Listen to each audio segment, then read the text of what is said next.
Bonjour à tous. Jésus nous a donné une mission, annoncer au monde la bonne nouvelle de l'amour de Dieu et du salut qu'il a accordé au monde au travers de la mort et de la résurrection de Jésus. C'est ce qu'on appelle souvent évangéliser, donner la bonne nouvelle. La Bible contient des principes intéressants sur cette action que nous avons à mener. Tout d'abord, la notion que nous avons du monde. Très souvent dans la Bible, le monde est pris en mauvaise part, c'est l'endroit où se trouvent ceux qui ne connaissent pas Dieu.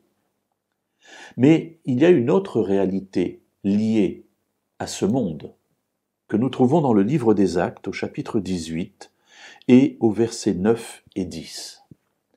Paul est à Corinthe et il va recevoir une vision la nuit. Sois sans crainte, mais parle et ne te tais pas. Car moi je suis avec toi, et personne ne mettra la main sur toi pour te faire du mal, parce que j'ai un peuple nombreux dans cette ville. Ce que je trouve intéressant, entre autres choses, dans ce texte, c'est que Dieu lui dit « J'ai un peuple nombreux dans cette ville ». Alors souvent, lorsque nous parlons du peuple de Dieu, eh bien nous parlons soit du peuple d'Israël, soit de tous les croyants qui forment cet ensemble, le peuple de Dieu. Mais lorsque Dieu parle à Paul d'un peuple nombreux dans cette ville, il ne parle pas des croyants, il parle des païens. Il est en train de lui dire, reste à Corinthe, cette ville de perdition, cette ville remplie d'égarés, parce qu'au sein de tous ces gens-là, il y a des personnes qui sont prêtes à entendre le message que tu vas leur donner. Alors notre vision du monde change, s'éclaire d'un nouveau jour.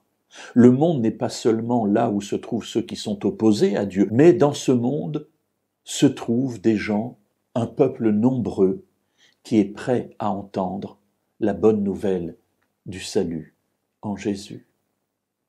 Alors, mes amis, ne nous éloignons pas trop du monde. Au contraire, comme Jésus l'a dit, soyons le sel de la terre, afin que nous puissions rencontrer dans ce monde les gens qui sont prêts à entendre cette bonne nouvelle. Si nous nous enfermons dans notre Église, si nous nous enfermons dans notre vie, si nous ne voulons pas côtoyer ceux qui nous entourent, alors nous ne pourrons jamais les rencontrer. Et ce peuple nombreux restera dans les ténèbres. Alors oui, mes amis, là où vous vous trouvez, que vous soyez à la campagne, dans un village et encore plus dans la ville, se trouve un peuple nombreux et qui n'attend qu'une chose, c'est que nous acceptions d'être envoyés par Dieu pour aller vers eux et leur porter cette bonne nouvelle du salut.